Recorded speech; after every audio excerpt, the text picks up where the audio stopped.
Live.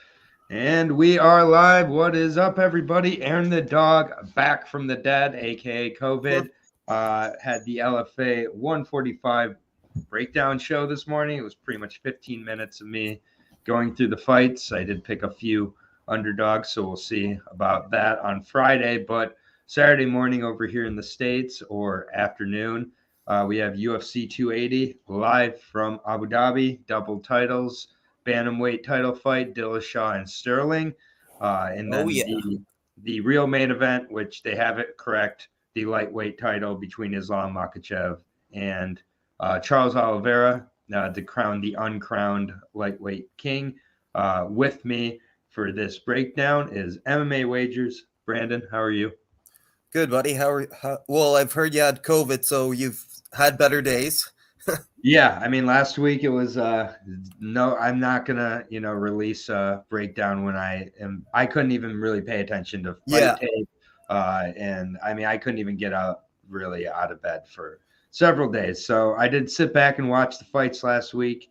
There were some good fights. I'm glad. Yeah, the main event was pretty lackluster, but there was a couple good scraps.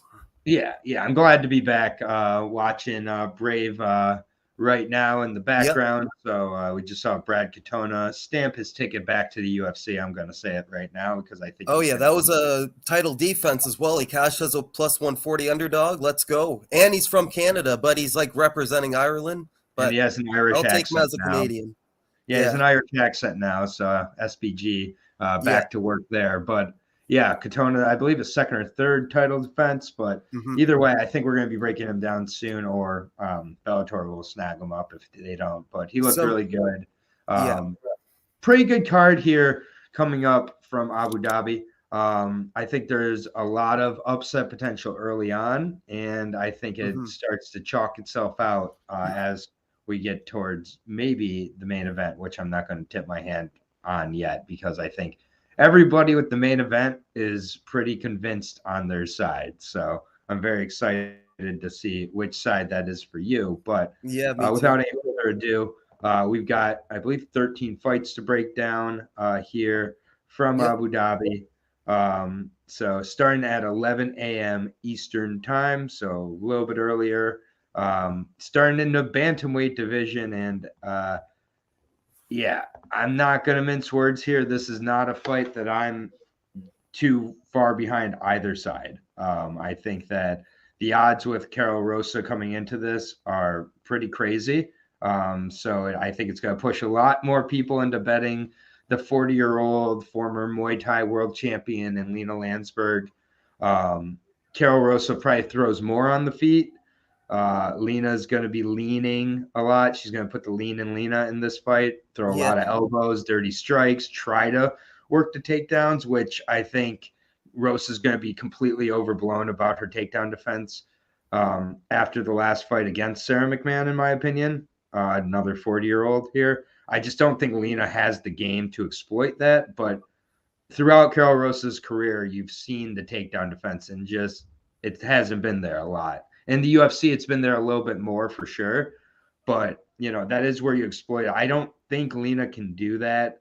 I think this is going to be a closer decision than a minus 300 should be in, but I'll say Carol Rosa takes a decision here. She's just more diverse overall, and I mean, I just don't think Lena's going to turn into an Olympic wrestler. Yeah, exactly. This is actually a pretty high-level women's bantamweight fight. I can't believe this is starting the card off. Two very familiar women in the UFC by now. Lena's, like you said, 40. She's getting up there. She has some nasty striking. Her elbows are gonna, cut Carol Rosa up if she lands. But like you said, Rosa should get the unanimous decision here. I did have her versus Sarah McMahon. I got burned on that. But Lena Landsberg is a completely different fighter than Sarah McMahon. She's a striker, not a grappler. So, and Carol Rosa actually had a grappling match right after her loss to Sarah McMahon. So she definitely went to the gym and sharpened some tools up, got a win in a grappling competition.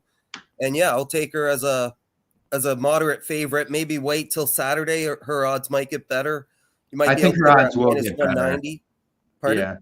I think her odds will get better. Yeah, I exactly. think a lot of people are going to look at that McMahon fight and overreact. She's got a lot of volume in her game too. She always lands over 100 significant strikes. So yeah, watch out for her on the feet and on the ground. Yeah, I think Lena is like really KO or bust, or like just because I think KO or bust is about as likely as the wrestling Lena Landsberg coming out too. So yeah, minus 305, probably close to accurate in your opinion then. Yeah, for sure. Even the over 2.5 I'll be looking at. Yeah, the over 2.5 I think is nearly for sure. And it looks like Muradov just tapped out to Bondel by armbar. Oh, boom, baby. So Bondel. Another underdog. Yeah, former UFC fighter there in Bondel as well. Muradov continues to not be the wonder boy we were promised. He was plus so we're both on, nice. Yeah, we're both on Carol Rosa here. Nice hit in the co-main event and main event. If you bet the underdogs too, you just cashed hard on a Wednesday for the Braves. So Mokaev versus Malcolm Gordon is next. We're both on Rosa here. We both expect the over 2.5 to hit as well. Mokaev versus Malcolm Gordon here. Just realized the card so early. I thought they favored towards Americans. Time for this one. Yes, all Abu Dhabi fights are in the morning. If I don't pay, I go to Dave & Buster's. Got it, Justin. Ismail Taft, Moise is saying. But we're on to the next fight here, 125. I think this is an interesting fight, but I think that we're not going to learn a whole lot in this one. I think that we have Malcolm Gordon coming into this fight. Malcolm Gordon's been an underdog in a lot of fights. He's cashed in his last two against Bondar with the broken arm situation. Mm-hmm. And then, Francisco Figueiredo, he went, kind of used Francisco's game against him in a way. But that's not happening here. I'm not going to spend a lot of time on this myself because, again, this is a fight to me that Mokaev answered these questions in the last fight, I think, with Charles Johnson, how he's going to handle that kind of rangier boxer. In fact, I think Charles Johnson's better in every way than Malcolm Gordon, except maybe jiu-jitsu wise, but he's going to get smothered. Gordon won't be able to use that jiu-jitsu. Gordon's only chance here is to use that boxing. I think Mokaev is better on the feet also. Mokaev is younger, stronger, better, faster. It's, the odds are where they're at for a reason. I give Gordon all the credit for taking the stab here. He's got nothing to lose here. He's going to be in the same spot after this fight. Yeah, I believe he's made the trip to Abu Dhabi before when he made his UFC debut, so he's familiar with the area. Muhammad Mokaev, obviously familiar with the area, fighting in Russia, Dagestan. He's going to have a lot of support there. It's Mokaev all day. I've had parlays with him since Cyril Gane fought, so I'm just waiting to cash. He's my last leg. Nice. He got 12 takedowns in his last fight. That's insane. 12 takedowns. And Charles Johnson fought well in that fight, in my opinion. As well as he could. It's just Muhammad Mokaev is levels above everybody in all areas. Even jiu-jitsu, I think Mokaev might be better than Malcolm Gordon, but like you said, credit to Malcolm Gordon for at least taking this fight. Another fellow Canadian. I hate to bet against them, but I love making money. So, and the only way you're going to make money on Mokaev is parlaying him or finding a prop bet, maybe inside the distance round 1 or round 2, I'd say. Yeah, I agree. And Mokaev doesn't have the best controls, what Tapatio Combate is saying. I think that's something that will come with age. I think you see with these younger grapplers, we saw with Rosa, for example. Rosa could have finished that fight against Mando Gutierrez many times, but he was in such a rush to get to the finish. He kept losing his positions. Mokaev was kind of similar against a 3-4 time LFA champion in Charles Johnson. People don't get how good Charles Johnson is. He's really good. They'll get after his next fight when he doesn't have to face Mokaev. And he got 11 minutes and 44 seconds of control time in that fight. And Johnson was ready for it, and he was defending as I think that was in Abu Dhabi as well, that fight. I'm pretty sure. Yeah, and this is in Abu Dhabi. I'm a bit surprised Mokaev is so early on the fight. But, either way, this is one. Mokaev submission round 1 is my prediction. Mokaev submission round 1 is definitely something I would think.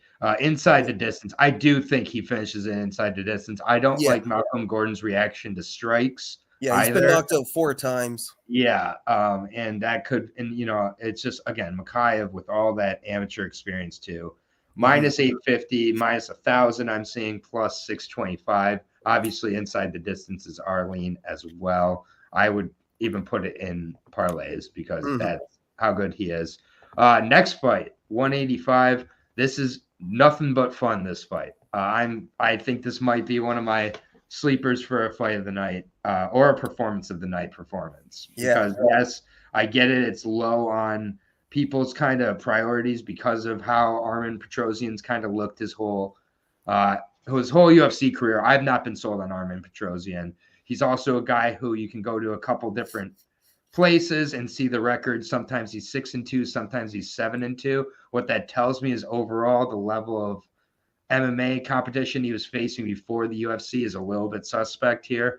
And AJ Dobson, a guy who got started later on with MMA, he's in his 30s now, made his debut, looked okay at points, but kind of looks like he has some potential gas issues for sure, and also seems to be quite one-dimensional.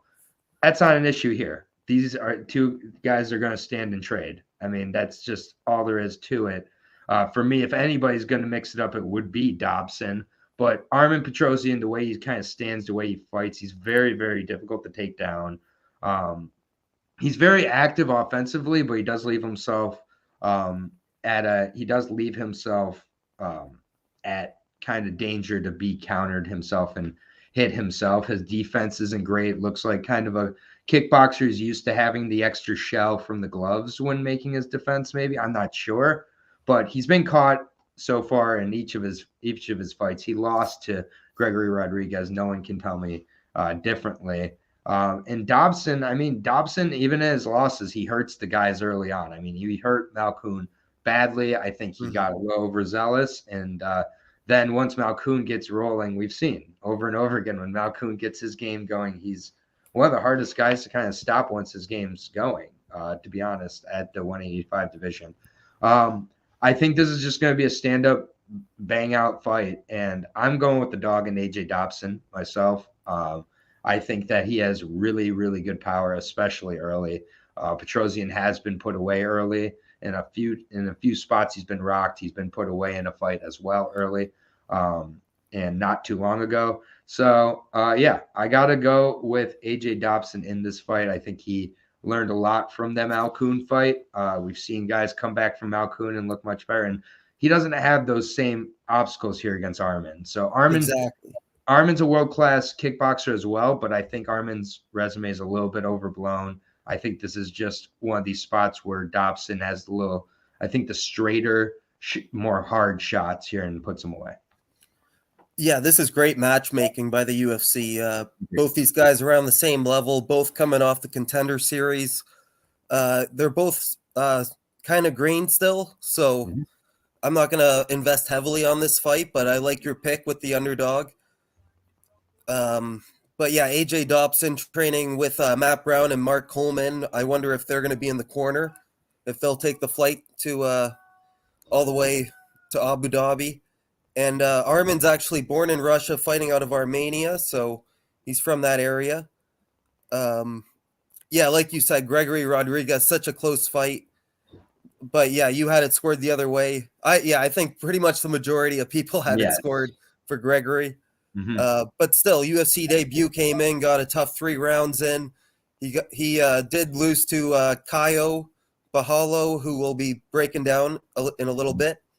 But yeah, this is a tough fight for me to pick. I'm not going to invest too much, but like dog or pass probably for me. But AJ in round 1 prop bet, probably be some nice odds on that.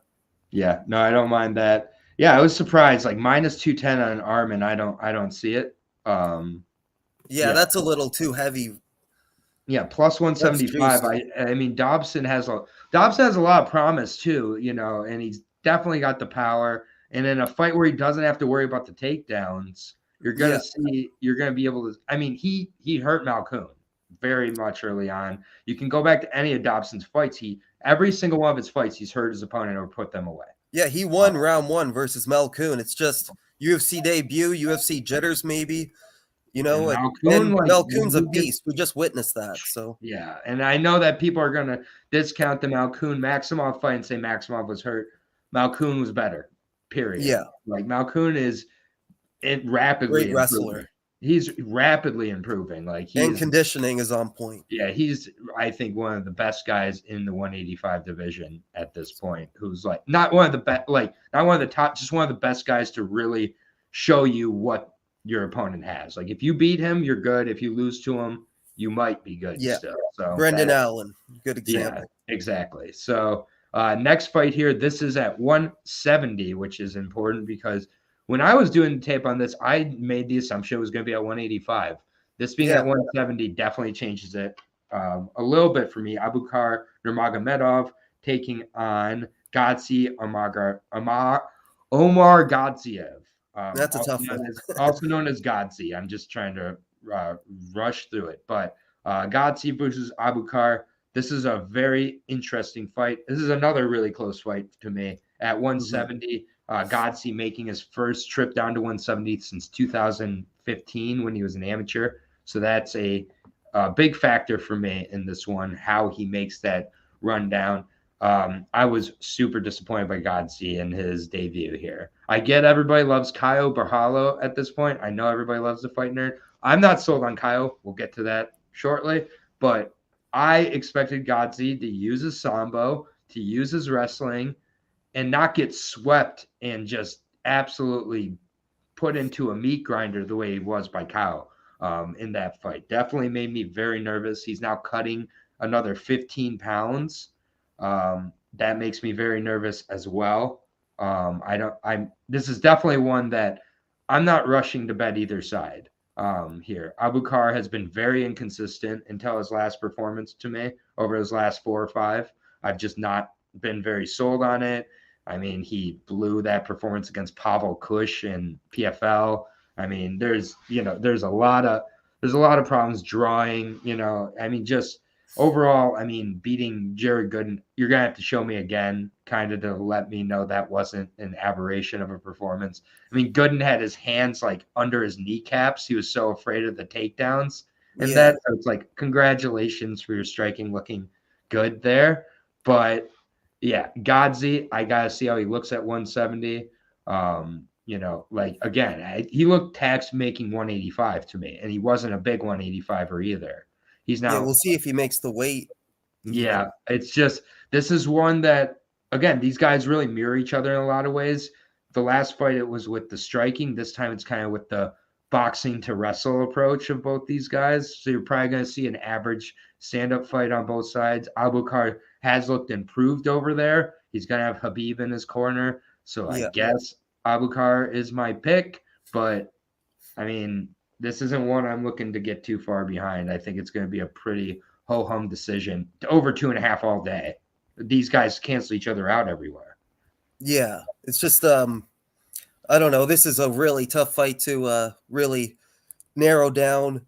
But yeah, like you said, Abubakar Nurmagomedov, Khabib's going to be in the corner. He's going to be busy, busy that night with a lot of fighters. He's the cousin. He's cousins with Khabib, but he is not a Khabib Nurmagomedov.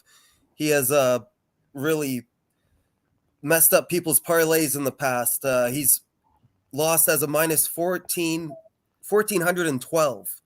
I mean, 1,420 favorite, minus 1,420. Yeah.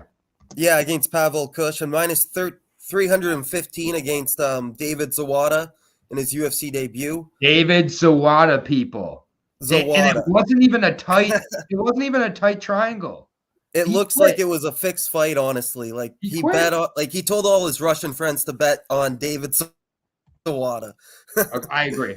But yeah, Gadzhi, I don't have much information on. Another Contender Series fighter. He did have a tough loss to Caio. It actually got stopped by an illegal knee by Caio in round 3. Yeah. But yeah, it's Caio was rolling though.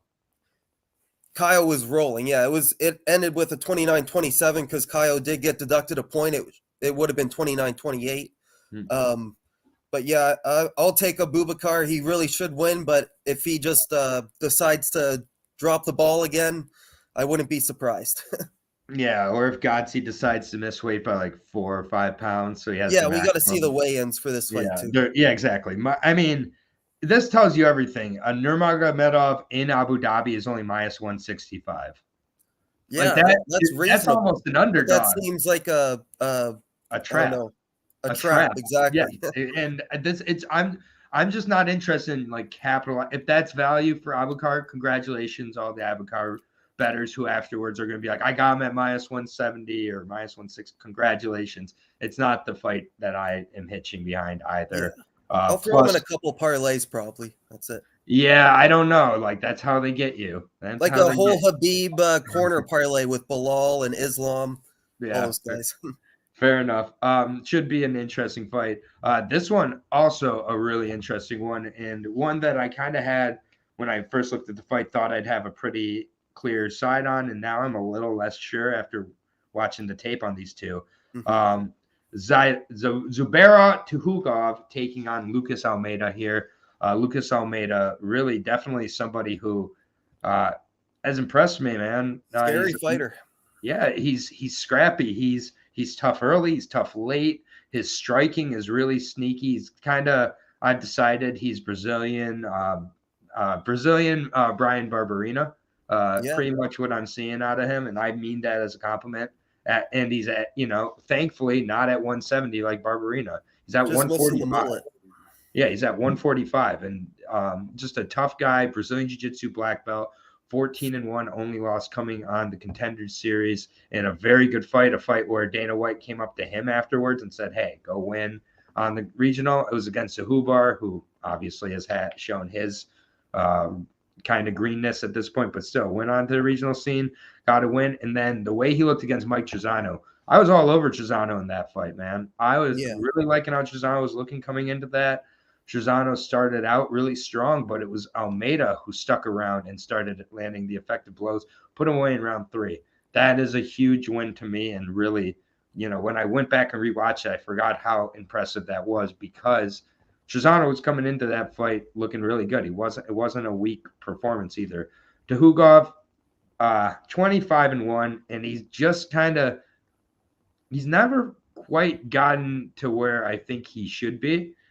But, again, you go back to the career and you look, it's a lot of split decisions against good, fighters.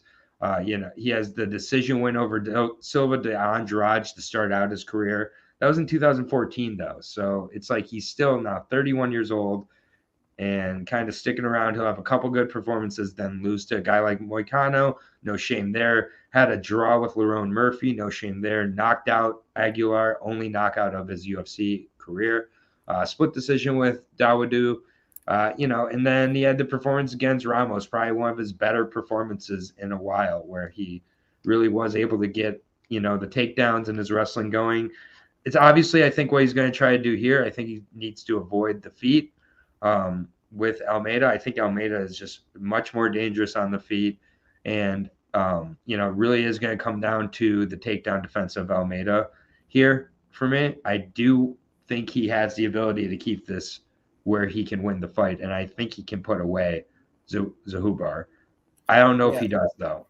It's tough for me. I really want to pick Almeida. I really want to. I'm so close to. I'm so close, but I'm going to take Zubaira. I'm going to be a coward. I'm going to take him by a decision. Probably decision. Yeah, but man, if Almeida comes out here and gets the knockout, I miss out on getting to enjoy that. Prop bet Almeida by knockout. That's to me the two sides: is Almeida by knockout or Zubaira by a decision. Yeah. And he faced a fellow Brazilian in his last fight, Ramos. Mm-hmm. So Ramos is, I would rate higher than Almeida. Yeah, pretty experienced.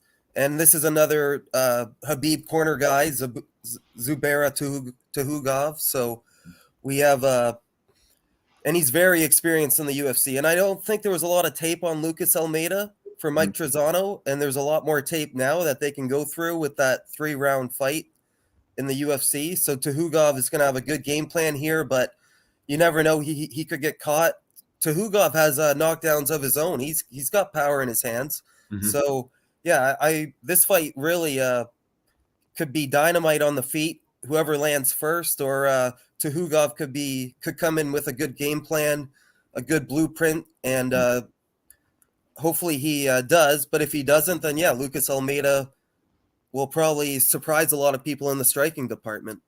Yeah. And I mean, that is kind of, I think, why the odds are so close, because Zuba does really believe in his striking. And if he comes into this fight to believe in his striking, those odds are going to get even closer, because they're minus 155 right now on Tukhugov, plus 135 on Almeida. So definitely the odds makers are, I think that's pretty accurate, honestly. But yeah, this should be a good fight either way. Like, even if it goes 3 rounds, it's going to be like a 29-28, maybe split decision even. Yeah, split prop play could be in play here on several fights on this card, but should be a good one at 145. We got the next one, third from the top on the prelims at 205. Really good fight here. Really high, Surprised on the placement on the card. Yeah, I am too. But well, it's pretty stacked, this card. That's why. Yeah, I'll take it. Volkan Oezdemir taking on the man who made his debut at 20 years old or something. That heavyweight versus Soa Pelele. Yeah, and then knocked out Walt Harris when he weighed 218 pounds. Nikita Krylov. This dude is just a savage. The minor, no time. Volkan Oezdemir here. This is going to be, I think, a car wreck of a fight till it's over. I hope it doesn't go to decision. I'll say that much. Here, but Nikita Krylov, 28-9. He's still only 30 years old. So I mean, just now might be entering his prime. 2 straight losses coming to Paul Craig and Ankalaev, and then the win over Gustafsson. The Paul Craig fight, so unfortunate. He was doing so well until he wasn't. And that is the thing with Krylov, is he often makes the wrong decisions with how to fight his opponents. And he's going to do that again here. What he should be doing against Volkan, wrestle, use the grappling, exploit, the submission possibility. Don't trade with Volkan. Volkan can win a decision here, I think, over Krylov. I think what's more likely to happen is the KO, though. And I think Volkan gets him into that phone booth, either a clinch uppercut type of strike to put Krylov down, or just catches him with a counter shot as they're trading here. I just think Krylov finds banana peels way too much. And Oezdemir, I think, looked really good in his last performance. I really liked what I saw. Yeah, technical. He's much more technical. He's not relying on that early finish necessarily, but I think he does have the power here. I like Volkan, man. I am shocked at the odds, honestly, in this one. I think it should have been a pick 'em at worst, or Volkan as a favorite. Volkan being this heavy of a dog is forcing my hand. I'm betting Volkan here, and I think that he can win a decision. I think it's more likely he wins a KO. Volkan is my pick by KO. Oh, by KO even. Okay. Yeah, Nikita Krylov's been finished a lot. Krylov's killer or be killed, man. Yeah, but he's only lost by knockout one time to Pelele in his UFC debut. But yeah, like, he could get caught. No time, is dangerous on the feet. I love this fight. I can't believe how early it is on the card. Nikita Krylov is a killer early. Like, he has 22 out of 28 out of his 22 out of 28 round 1 finishes. So 79% of the time he finishes in round 1. 20 of his wins are under 3 minutes. 20 wins under 3 minutes. So that's insane. So if it gets past the first round, Volkan obviously has a chance. He could either finish him in round 2 or get the decision. He's faced the best. He's only lost to Cormier, Yuri Prohaska, Anthony Smith, Ankalaev, Dominic Reyes, the best of the best, But same with Nikita. You can say the same with Nikita Krylov. So Nikita's lost by 6 submissions as well, but I don't see Volkan submitting him. No. Like you said, if it goes to the scorecards, it's going to be Volkan Oezdemir, but Volkan could also finish him. So why it should be the other way around, the odds. And if you want to hedge, take Nikita round 1 knockout. Yeah, I mean, it's like I get it. Nikita winning over Gustafsson means nothing in 2022. Like it just means nothing. Yeah, he's so And faded at this point. right, and it's just like Krylov knew what he needed to do against Paul Craig and knew what he needed not to do, and he did the opposite. Yeah, Once he was a terrible fight IQ. Yes, exactly. So yeah, I do like And Volkan is showing better fight IQ in his recent fights. So yeah, I think that a lot of people might just assume Volkan KO, but the Volkan decision live as well. Oh yeah, so even my split pick, maybe. Yeah, my pick is going to be the KO myself, but yeah, plus 145 on Volkan. I don't get it. Bet him straight as well. Yeah, I just don't get those odds. Yeah. So that seems like a dog that we're both on, and I at least am quite confident. I'm just scared of the initial 3 minutes because Nikita can put anybody away. Oezdemir also, it could be over in 3 minutes, one way or the other. Yeah. Like you could do the under half a round prop bet. Yeah, exactly. Next fight, Makhmud Muradov versus Caio Borralho here. This is an interesting fight for Muradov to take after his last one. Seems like a really bad idea. To be honest, he's coming off an enhanced version of Gerald Meerschaert. Right. Yeah. I mean, I don't mean to make it that simple, but it seems that simple to me. Muradov against Meerschaert, every time Meerschaert went for a takedown, you saw his reaction. He was immediately, pushing, sprawling, trying to get up to feet. Like there was zero engagement on the ground. And it's like, that's good for a right reason. But we saw once it got to the ground why he's like that. And the other part for Muradov that I do like in this spot for him, I'm going to say I don't love this spot for Muradov. My problem is I'm not sold on Caio Borralho.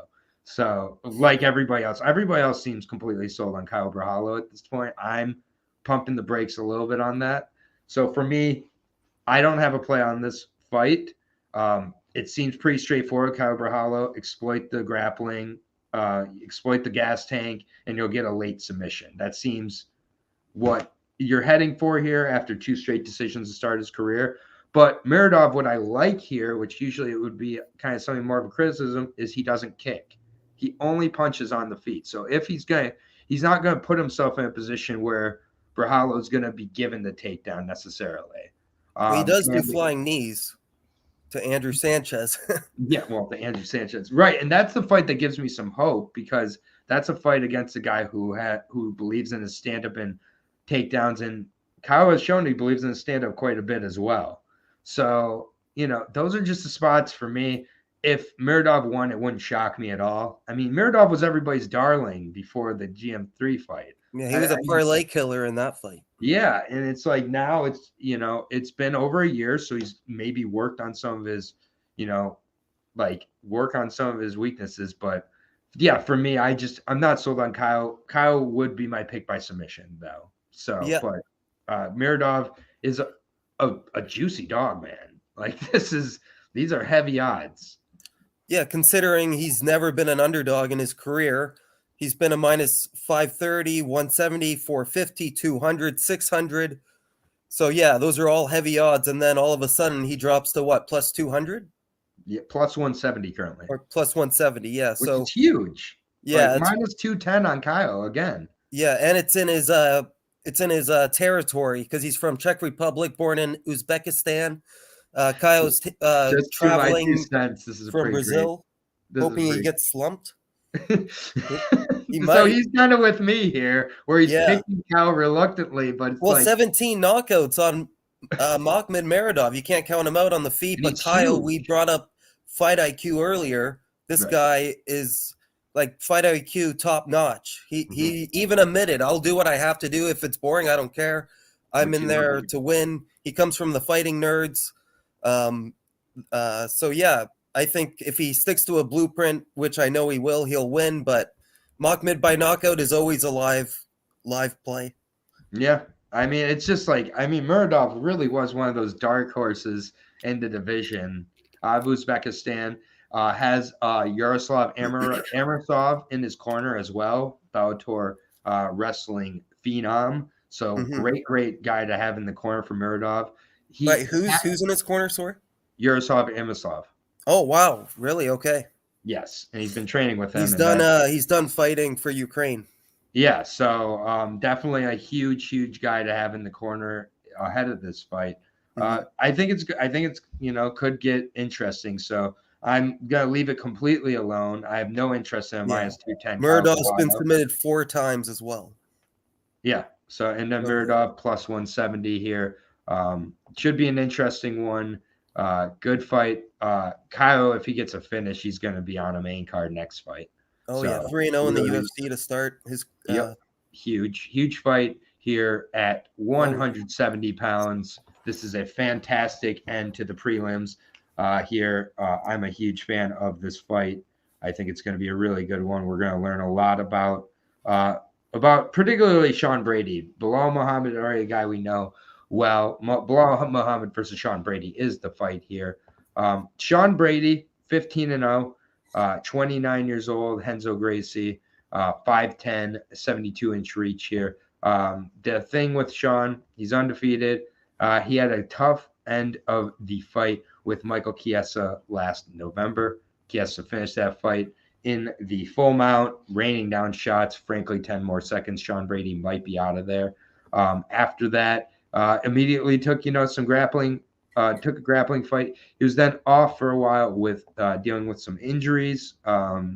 Overall, Sean Brady, he's just a guy who's got a lot of wear and tear on that 15-0 body. He's talked about pretty openly, picking Belal, hoping he gets slumped. There we go.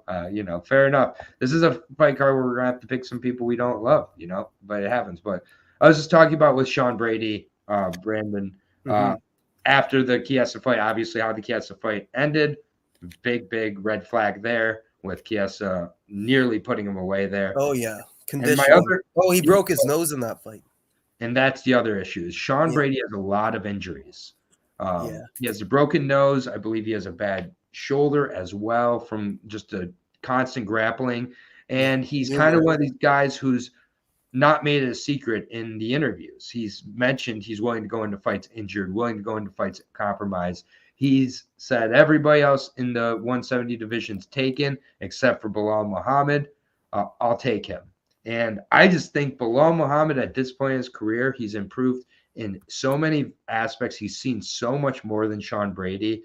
And I just don't think Belal Muhammad's the guy you go, everybody else is taken. I'll take Belal Muhammad here. And now Belal Muhammad's on a prelim here. I think Belal Muhammad is going to just keep this fight on the feet. I think avoiding the grappling is all you have to do in this fight and kind of draw the cardio out of Sean Brady, exploit a little bit of the potential injuries that I think Sean still has going into this fight.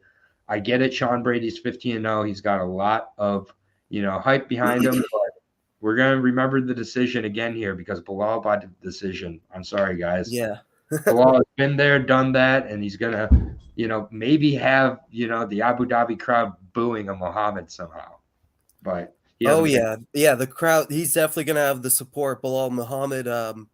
No, I'm saying with how boring he fights this fight, I'm saying Muhammad might have boos by the end of it with how boring he makes this. Oh, yeah. Well, he's just going to pop the jab out probably, keep his distance. Yeah, takedown defense has to be on point. He's training with the best in the world. His takedown defense is 91%. Yeah, Belal Muhammad. Yeah, so he's already proved it. We know. Second best takedown defense in UFC welterweight division. So right.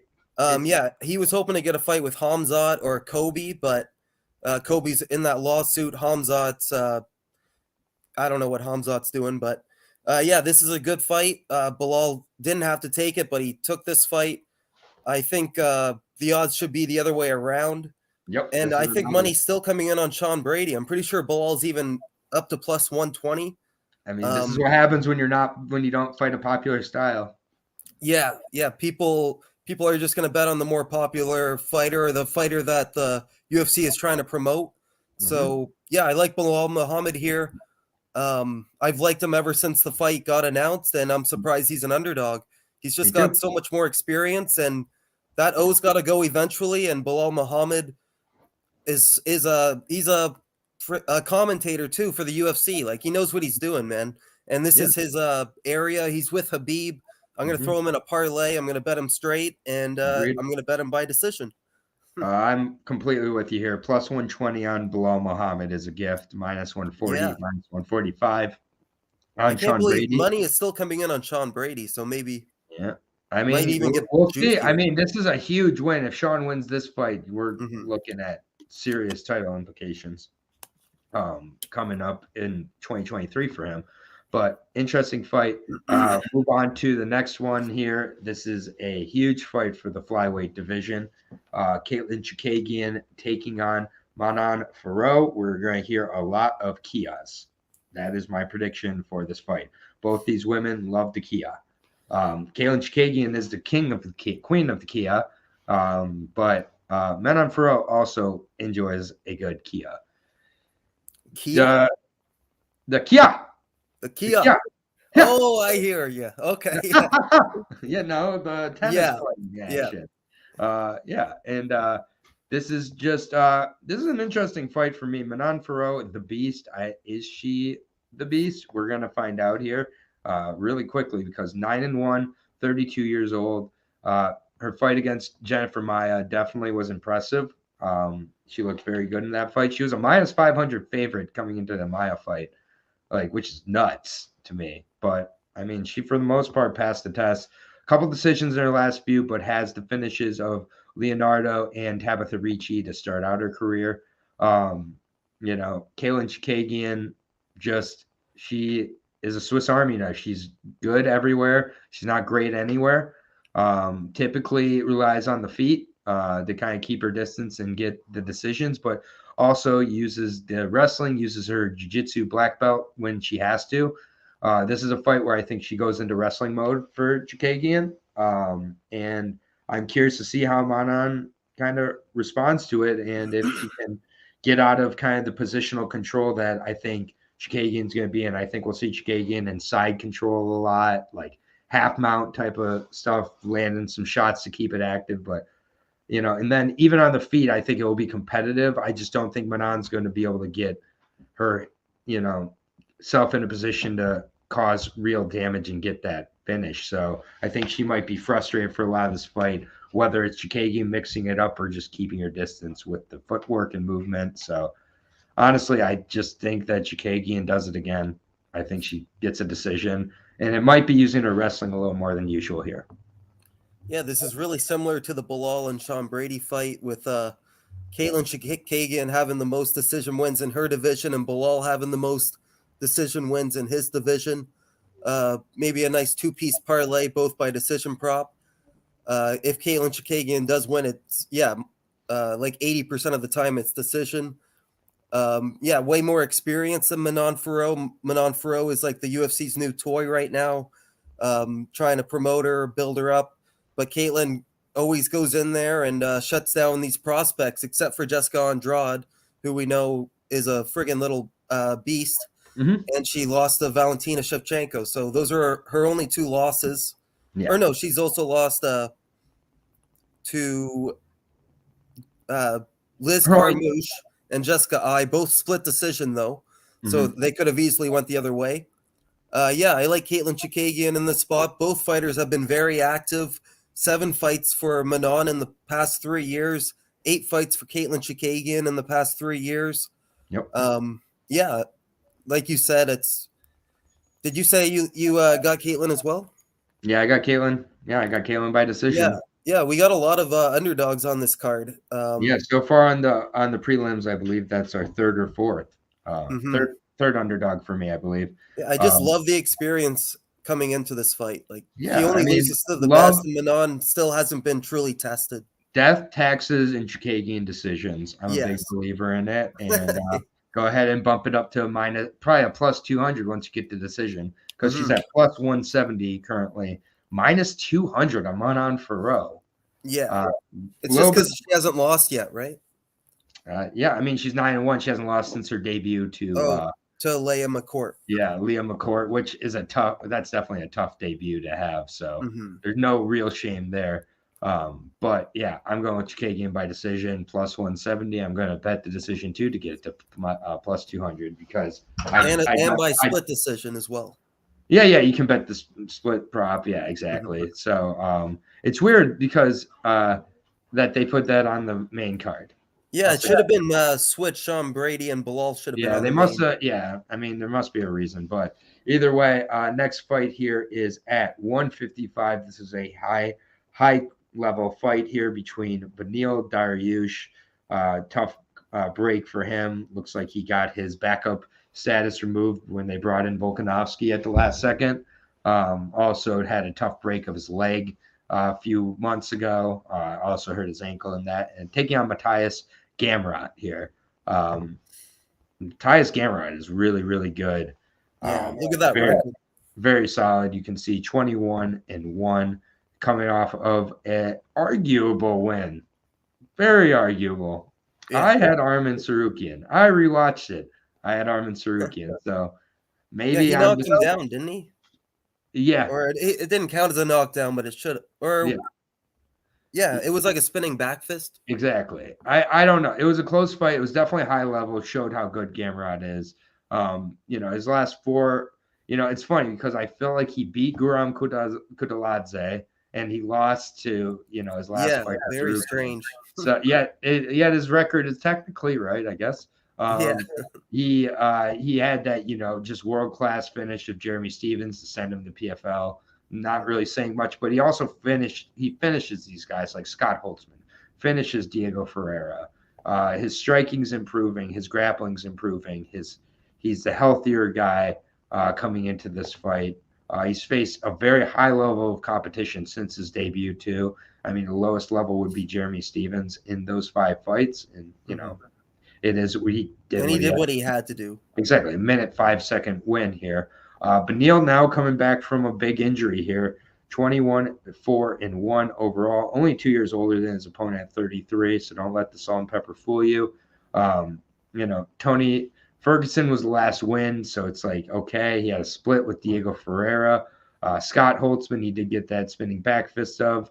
Underrated striker here. He missed weight in that Scott Holtzman fight. Yeah, he did miss weight in the Scott Holtzman fight. It will be interesting to see his conditioning coming back from the injury. This is the first fight back. I just think Gamrot is in the zone now that Beneil was in before the injury, and I'm curious to see how he comes back. I think the grappling is very much canceled out by Gamrot in this fight by Dariush. So it does come down to the feet a little bit. Both guys have their moments on the feet. I just think Gamrot's a little more steady and much more solid. So I'm edging towards Gamrot here by decision. Yeah, this fight really came out of left field. Like, I did not see this matchup coming. Great fight. Yeah, Gamrot with a quick turnaround. He just fought June 25th. So July, August, September.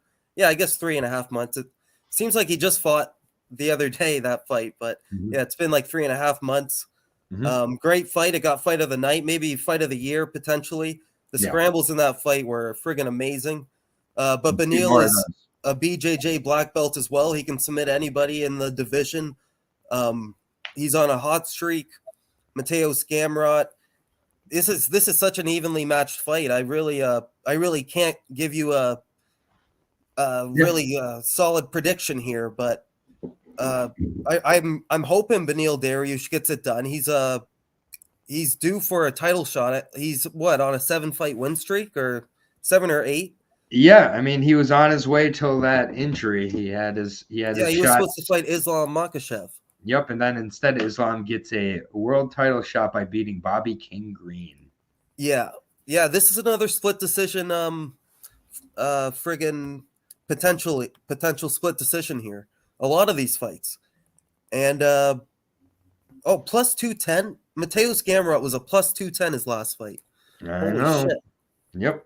I know. So he cashed on there, and now he's a minus 200 against Beneil Dariush. Yeah, I gotta take Beneil. I'm on the underdog streak here, so you're taking Beneil. I'm just gonna continue. We've had 3 dogs in a row now, so let's go. You got Beneil. All right. I think this is one of our first disagreements of the night. I'm pretty sure because I got Gamrot, and this is a good fight to disagree on. Honestly, the odds should not be this wide for Beneil. I just think this is a little bit rude. Both guys in their 30s, both guys in their prime. And if Beneil, comes back healthy from that injury, he didn't rush himself back from the injury. He needed 6 to 8 weeks to recover from the broken fibula. He's taken multiple months. So I like that. And the last time he was an underdog was versus who was it? Or he hasn't been an underdog in his past 2, 4, 6, 8 fights. Yeah, Beneil has not been an underdog for a while, and he's been cashing as that favorite. And now Gamrot goes from a plus 210 to a minus 210. So that's always, something to be nervous about, especially off an arguable win. I won't say it was a robbery. It was just a close fight. And I think we're coming into another close fight here. But Beneil can get caught. Like, we've seen him get caught 3 times, so Gamrot could definitely knock him out early. Hernandez did it. Ramsey Nijum did it, if you remember that. Yes. Way back in the day. Yep, correct. I think. And Barboza, but that flying knee would have put anybody out. Yep, I think Gamrot is good, but the odds are steep. Next fight here at 135 pounds. We got back-to-back bantamweight fights. Peter Yan versus Sean O'Malley. Great fight. Oh, boy. I'm on Peter Yan. I'm going to get rid of any of the drama. Out of the way. Right out of the way. Yeah, I am absolutely on Peter Yan here. Let's just go through the last 5 for Sean O'Malley. I could go before that, too. Let's go to the last 5. So what does that bring us to? Brings us to, look at that, my favorite fighter. Chito Vera. Ecuadorian. Team Ecuador. I am the Ecuadorian Jew. That is what I am at this point. Between Michael Morales and Chito Vera, sign me up for Ecuador MMA, period. Sponsor Aaron right now. Yeah, absolutely. Marlon Vera threw leg kicks. They put down Sean O'Malley. We've seen this movie before. You throw leg kicks, especially to the calf, the way that Peter Yan does, it will affect him. It will lower the guard and then finish with a KO somewhere inside of the distance here for Peter Yan in this ground and pound, maybe. Yeah, it's a huge advantage that this is 3 rounds. Peter Yan fights much more efficiently, or much more aggressively, I should say, in 3-round fights. He lands on average 10 significant strikes per round in 3-round fights. So everybody's saying he's going to do what he did against Sterling. No, that's not happening here at all. He has a tremendous mental edge over Sean O'Malley. Just look at any of Sean O'Malley's promo work going into this. Sean O'Malley knows what he signed up for, and he hopes he just goes out as not brutally. This is the type of fight where if Sean O'Malley goes to the decision, his stock goes up. So that's Sean O'Malley's goal, is to survive in this fight to me. He's got the distance that he could make for some problems for Yan. That's about it, though, for me. And the last fight with Pedro Munoz was outlanding Sean O'Malley. Period. Yeah, I'm going to see who won that fight quick, or who won that round. Yeah, it was just either way. It was competitive with Munoz. That was the spot where O'Malley was supposed to really shine. His best win in his last 4 is Julian Paiva. Chris Moutinho, Thomas Almeida. Sean O'Malley is going to realize very, very quickly Yan is not Chris Moutinho. Yeah, Pedro Munoz did win round 1 in that fight. Exactly. And then Sean quit. And now Sean goes from quitting to getting Peter Yan, who's coming off of that, terrible performance, obviously, against split decision loss, Yeah, but it was a terrible performance. I mean, he just stayed in the spot he shouldn't have stayed for way too long. He got backpacked, Yeah, a spot that Sean O'Malley couldn't get in his wet dreams. Exactly. Like, what are we talking about here? If you have Sean O'Malley, if you're betting Sean O'Malley, good luck to you, because you're probably not watching this channel. Just donate that money to us instead, please. Exactly. Yan by KO is my pick, and I believe what's going to happen in this spot. It's going to be beautiful. He is in a whole bunch of my parlays at this price. Yeah, for sure. What is he, like minus 250, 300? Minus 250. There's money coming in on Sean O'Malley. Yeah. Hopefully money keeps coming in. But yeah, Peter Yan is arguably the best bantamweight on the planet right now. Sean O'Malley, they've matched him up very properly in the UFC so far, but this is a huge step up in competition. Yeah, read off who he's been matched up with, though. It's Sean O'Malley? Yeah, Eddie Wineland. Jose Alberto Quinones, Thomas Almeida, Chris Moutinho. Yeah. And now you're going to Peter Yan? And now then you're you going, jump up to Petrosyan. Yeah, I think dude, it's number 10 versus number 1 or something. this is But such a Hail Mary. Like, if this works, that sucks for MMA because Sean potentially could win the first round because Jan likes to, minus figure 250 you is out in the gift first on round. He Peter kind of Yan. takes it off, but Minus 250 on Jan. Are you kidding me? yeah, you got to take it. You got to take that. That's Parlay that gift. with maybe Carol Rosa, over Whatever, 2.5. you can put him. I think anything under minus 350 is a good price on Peter. I'm not even going to hedge on Sean O'Malley. I just don't see how he wins. Yeah, it's just great. He's not going to submit him. He's not going to. Well, he could. No, I just don't see him winning 2 out of 3 rounds. No, when a potential odds booster, which Peter Yan is minus 250. Usually your odds boosters are minus 400, minus 500. That's what I call something like this. Which, yes, Peter Yan, you're gonna have to put him in a parlay. In my opinion, this is generous. Absolutely, this is generous. Yeah, you're getting a Sean O'Malley. These odds are generous, I think. Exactly. You got to remember. But at the same time, O'Malley has never been an underdog, but he's faced the shittiest competition. Yeah, he's faced absolutely no competition that's worthy. And when the competition has stood up, he struggled. And if Andre tries to find a way out. Andre Sukumtov.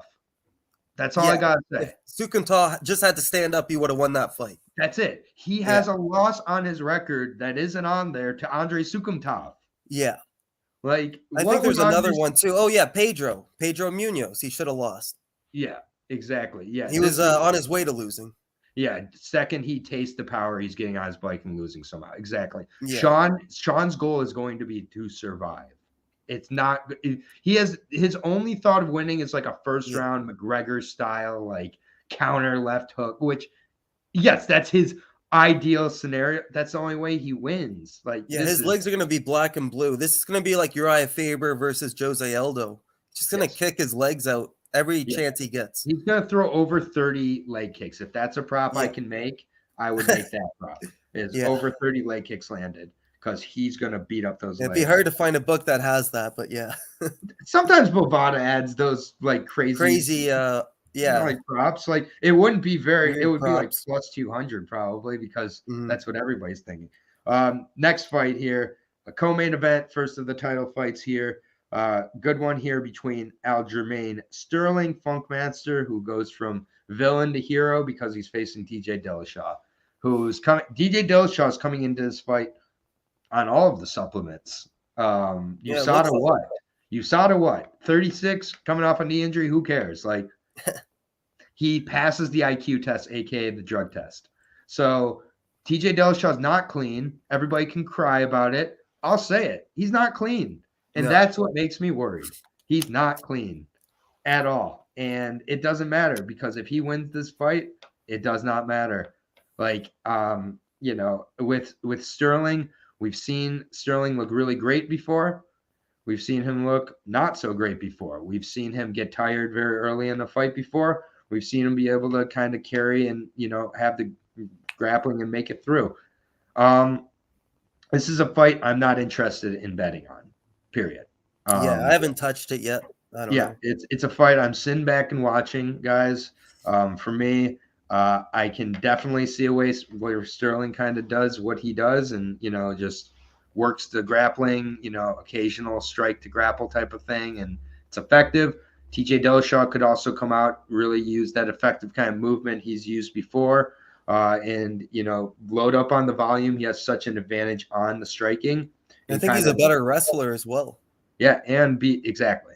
That's the thing. So, for me, you look at the condition TJ's in. I think TJ is mentally the stronger of the two guys. Sterling becoming a 2-time defending bantamweight champion is hard for me to see in my mental eye. I know that sounds kind of weird to say, but I got a feeling TJ Dillashaw wins this one. I just do. I think he might knock him out, to be honest. I think that the power is pretty serious on Dillashaw, and the striking defense could get a little bit dicey. Sterling's hands get really low as he gets more tired when he has to exert himself in the striking more if the grappling is not working. sometimes you're like, oh, guys get tired from grappling too much. Sterling gets tired from striking too much. As we saw in the fight. He tends to have his hands down midway through the fight. I got the snake, man. I'm not betting it yet, but plus 150 is tempting. And it might get tempting if more money keeps coming in on Sterling. I got Dillashaw, and I got him by KO round 3. Wow. Okay. Yeah, this is a competitive fight. I know you got to just throw a dart at the board. Aljamain Sterling, the champion. This is a good comment from Noah here. I think Eljo will definitely win the early rounds. Worried about gassing versus new EPO King. Yeah. I saw you saw his stomach, right, on the Twitter pictures. Yeah, it's insane. There's something on his stomach that you can tell he's on a PED or whatever it is. Right. Yes. But yeah. Like it's just like it's PED. Yeah, no contest after with a post-fight drug test. But if he wins that night, your bet's gonna cash anyways. So, yeah, I really don't like either side. I'm gonna enjoy as a fan, like you said. TJ's been pretty inactive. He's only fought 3 times in the past 4 years. He fought Cody Garbrandt, got that round 1 knockout. He got knocked out by Cejudo. He has a split decision win on Corey Sandhagen, which was pretty controversial. So, yeah, other than that, Aljamain's been doing his thing versus Peter Yan.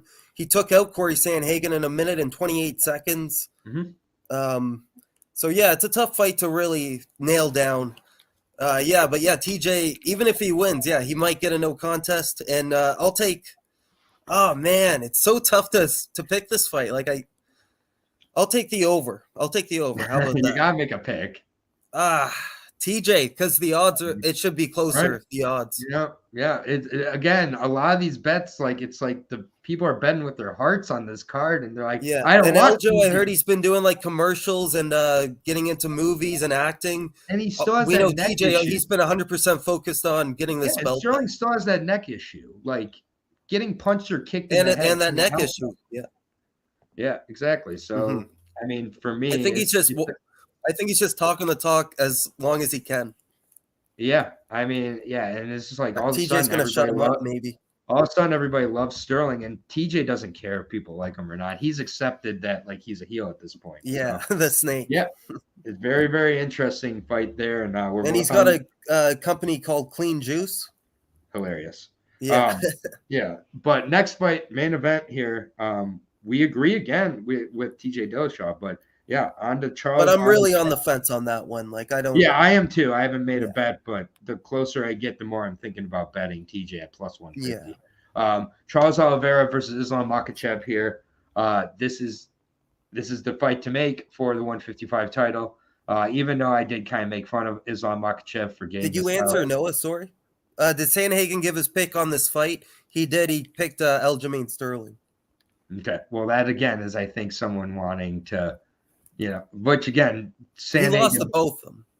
But he arguably beat TJ at least. Yeah. He could, he could go to bed saying majority of people said I won that fight. But he can't go to bed saying I beat Aljamain. No. Yeah. And then Justin saying, Charles, why are we debating this? This is everybody's side. Everybody has a side. Yeah. And the side they're on, they're like, why are we even talking about this? For me, I will say right now, I picked both of these guys at separate points with this fight. This is just too good of a fight. It's too tough of a fight to call for me. And for me, I am sitting back watching this one, which I know is not the popular thing to say here. I'm not just going to bet Charles Oliveira because he's the underdog. I think his power is very good, in the striking. But I think that Islam almost never gets fucking hit, man. The least strikes absorbed in the UFC. It's I get it, Adriano Martins. But first of all, that fight was stopped early. Second of all, that fight was 1 million years ago. And third of all, that was an aberration. It just was. I think that, Charles is coming out talking about how he's going to get a first-round knockout. And I'm like, that will be a trick since you've done that one time in your entire career.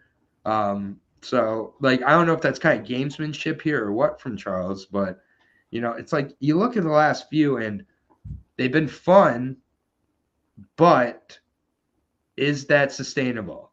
Can you keep getting away with that over and over again? And with someone like Islam, he's not looking to finish you in there. He's looking to smash. Yeah, he doesn't care if he goes 25 minutes. Like or control time. Yeah, exactly. If he finishes it, great. But like, he's not worried if it's 25 minutes. He's not worried if he beats you down in the first round. Yeah, I think that he puts Charles onto his back, and I think he keeps doing it, and Islam wins a decision. Yeah, Charles is going to get really frustrated in there. Yeah, and I think that the power is going to dissipate round by round. So then you're going to be left with a frustrated Charles who is going to be sub or bust in the last few rounds. And if he does that, great. Like, honestly, it wouldn't shock me if Charles gets a sub here. It wouldn't. Like, no. If you're going to take Oliveira, take him inside the distance. Because I do think the sub could be live here, later on if Islam kind of slows down and gets a little sloppy with the position later in the fight and things like that. But yeah, it's a tough fight to call. I've been back and forth. I originally, when this fight was announced, it was like Charles by KO. Then, I was back on Islam. Pretty much Islam's side, I've been, for the most part, on the decision. But if you're not betting on Oliveira, what are you doing with your life? I'm not betting this fight. That's what I'm doing, Lucido. I'm sitting back and watching it. So I'm going to bet on Charlie Olives inside the distance, just because if he does win, it's going to be in round 1 or round 2. After that, it's going to be all Islam Makhachev. So yeah, this is a great fight though, man. Holy crap. I'm really excited for this fight. It's early here in North America. Islam Makhachev, Habib's protege, and this is a big step up in competition from Bobby Green, like crazy step up in competition. Yeah. But he does what he does what he like his specialty is just taking people down, actually submitting. He has more submissions than knockouts. Just my 2 cents here. Pass. Y'all can kill each other over it. Exactly. Well, also, no, just pass. Yeah, exactly. Pass on. This is a really tough fight to predict, man. But yeah, like you said, it's like an army. There's an army of Charlie Oliveira fans, Islam fans, and they're butting heads right now. And Saturday, we're going to find out who the true lightweight champion is. And we don't even have one right now. Remember, Charlie Olives got vacated, or he missed weight, so he got stripped. Yeah, rear naked choke for Lucido here is the pick. First of all, I just want to thank the 23 people watching right now. Wow, appreciate it, guys. I was off last week with COVID. I was a little bit worried about missing a card and coming back, but you guys have come through. So appreciate everybody in the chat. That's a huge, huge number for us, and we really appreciate that. So thank you, everybody, for the support in the chat. And, we're on our way to 700 subs. Tell your friends, tell your families. Yeah, we're on our way to 700 subs in my first year on the channel. So, but yeah, 22 watching in the middle of the afternoon here. You guys are awesome. So, go ahead and spread it out. We're always going to be honest here on the channel when we're betting or when we're not, when we're sure, when we're not. But here we are. We're both on Makhachev, correct? Yes. Well, I'm You're still betting. on the fence. Yeah, you're on the. Okay, that's fair. I'll let you be on the fence. It stresses me out, like actually making a true prediction. I'll let you be on the fence for this one, but yeah, -170 on Islam Makhachev. I'm not betting it. I'm just sitting back and watching because if Makhachev gets subbed or KO'd, I'm really going to hate losing a ticket on that. And if he wins, I'm not going to enjoy it that much either. So just going to leave it alone there. Just really quickly, I believe on 12 of the 13 fights we're in agreement. So we will go through them really quickly for everybody. And let me just see why Makhachev. I'm curious to know. I just think that rinse and repeat with the wrestling and staying out of trouble. Like he's, he might have to defend submissions like Volkanovski versus Ortega, but yeah, is he? I think he's that good. He is that good. He's got to be that mentally strong, and he obviously knows the techniques to get out. But Oliveira is on another level in the grappling department. Yeah, it's a very close fight. I agree with Mohammed, and it is really hard to lay and pray for 25 minutes, which is why it's impressive that Islam has been able to do that. So yeah, I think it's a really interesting fight here. Imagine if on Saturday we got Charlie versus Volkanovski or something though. Oh yeah, you never know. He's the backup fighter.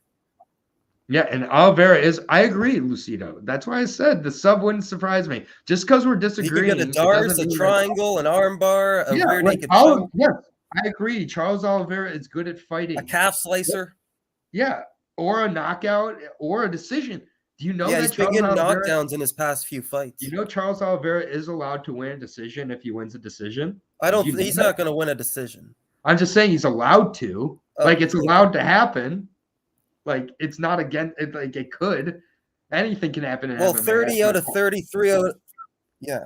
He's just got 30 finishes out of his 33 wins. Yeah, but Charles actually said he's going down to 145. Yeah, he's also saying he's getting a first-round knockout. Charles Oliveira is saying a lot right now, so we'll see. But yeah, I just think that Islam by decision is my pick. We're going to really quickly do quick picks and then say goodbye. But yeah, it's been great to have you, Brandon. Thank you for being on the show. And thank you to 20 plus viewers and everything. It's been awesome. So starting off, Lena Landsberg versus Karol Rosa. I got Karol Rosa by decision. Rosa by decision. Yep, we're just going through quick. So Muhammad Mokaev versus Malcolm Gordon. Muhammad Mokaev by submission. Agreed, yep.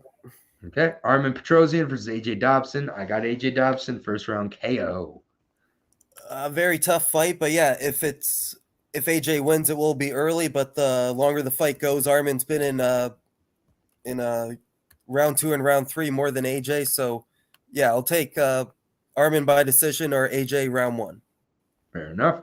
Gadzhi Omargadzhiev versus Abubakar Nurmagomedov. Abubakar Nurmagomedov by decision, not interested. Yeah, he drops the ball, so I'm not too confident, but gun to my head, Abubakar. Yep, absolutely identical. Zubaira Tukhugov versus Lucas Almeida. I'll go with Zubaira by decision, but I want to pick Lucas by a KO. Yeah, this is like Oliveira versus Islam. Very similar styles. If Tukhugov gets comfortable on the feet, he could get caught. But I think with all these guys fighting on the same card, they're going to come in with great game plans. Khabib in the corner. So I'll take Tukhugov by decision. Yep. Next, Volkan Oezdemir versus Nikita Krylov. This is a great fight. I think it's going to be very explosive. I'm taking Oezdemir KO. Yeah, I got Nikita in round 1 or Volkan Oezdemir by decision. Nice. And then Makhmud Muradov versus Caio Borralho. Another good fight, but Caio Borralho by submission just makes too much sense. Yeah, maybe that round 3 prop bet even. I like that. Yeah, it's interesting. I'm gonna hedge bet with Muradov by knockout. 17 knockouts, man, in high level MMA. That's impressive. And he's from Uzbekistan. Caio's traveling from Brazil. But yeah, I'll take Caio, but I'm worried about that knockout. Yeah, I get it. Makhmud. I agree 100%. We're really on the same page here with a lot of these, which doesn't always happen. So I was surprised. I was expecting more disagreements, but that's good. Belal Muhammad versus Sean Brady here. Belal Muhammad, remember the name, remember the decision. He's just been there, done that. Yeah. I'm on the same boat. Sean Brady hasn't been tested truly yet. Belal Muhammad is definitely his toughest competition to date. Yep. And that just all those injuries he's been talking about in the layoff. Belal's had a long layoff too, but yeah, I'm going to take Belal by decision. I like the odds. I agree too. Second verse, same as the first, with Katlyn Chikagian versus Manon Fiorot. Here. Yeah, Katlyn Chikagian, veteran savvy decision. Yeah, exactly. Yep. Beneil Dariush, Gamrot, such a good fight, potential fight of the night. I really believe any of these last 4 can be. This is a great card. I got Gamrot edging out the decision. Yeah, it's probably going to be a close 3-round decision, but Gamrot could, potentially knock him out early. Beneil's showed chin issues. So, but if it goes to round 2, round 3, we're going to be in it for a very very fun fight. Yep. Peter Yan versus Sean O'Malley. Peter Yan, KO, round 1. Yeah, all day. I don't know about round 1 knockout, but I'm taking Yan all day. Put him in parlays. He's just better everywhere. He's got the better boxing, the better wrestling, the more high-level experience. He's 16-3. Sean O'Malley's 15-1, but that 15-1 is against a lot of lower tier opposition. Agreed. Yeah, all over it. Then we're on to the title fights. Aljamain Sterling, TJ Dillashaw. I got the Snake Dillashaw by KO. Yeah, round 3. I think TJ's more focused, in my opinion, on this championship. Aljamain's been fucking around doing like acting and stuff. So yeah, I'll take TJ as an underdog, but Aljamain by decision, I wouldn't be shocked at. Yep, and then main event time. Either one of these guys can take it. I might be the only one saying that with these armies, but Islam Makhachev, 25-minute decision for me. There's going to be, moments where he's got to survive, I think, some submissions. I think that will be the most dangerous part, which is ironic since he's going to put himself there. But I got the decision for Islam. He's going to be ready. Yeah. The closer we get to this fight, I see Islam winning. Like, I've been watching the embeddeds and just the group of guys that they're training with. It's just there's so many high-level grapplers, and they're saying Islam might be better than Khabib. We don't really even know his full potential yet. But there's always that threat of Oliveira snatching up a neck guillotine or even club and subbing him. Yeah, I agree. And like you, the closer I get them, similar I feel to Islam having a better and better chance here. Yeah, Abu Dhabi. I'm not crazy about Oliveira talking about going down to 145 when he hasn't made 155. So that's like, and saying first round knockouts. Again, this is going to be some veteran gamesmanship. Oliveira looks extremely strong coming into this fight. That is the other thing. He looks. It was just his birthday the other day too. Yeah. So, and he's got the blonde and everything. This is a great card, guys. Yeah. Super excited. Thank you again. Yeah. Thank you again for the all the support. The LFA 145 breakdown is on the channel as well right now. You can go check that out. And yeah, Brandon will be back with me again very, very soon. I'm sure he's very busy himself, but appreciate making the time. Whenever I can jump on, I'll for sure deliver some facts about all these fights, man.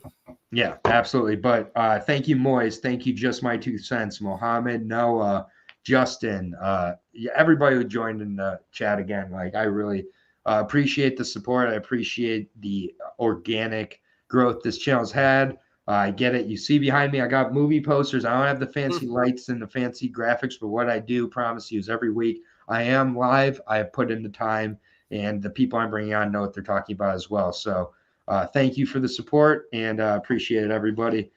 Take care of each other up there. Check out the LFA 145 breakdown because I'm the only one breaking down that shitty card. Yeah, it's a quick 15-minute video. You guys might as well check it out. Yeah, make some money. All right. Thank you, everybody. Peace. All right, peace. All right.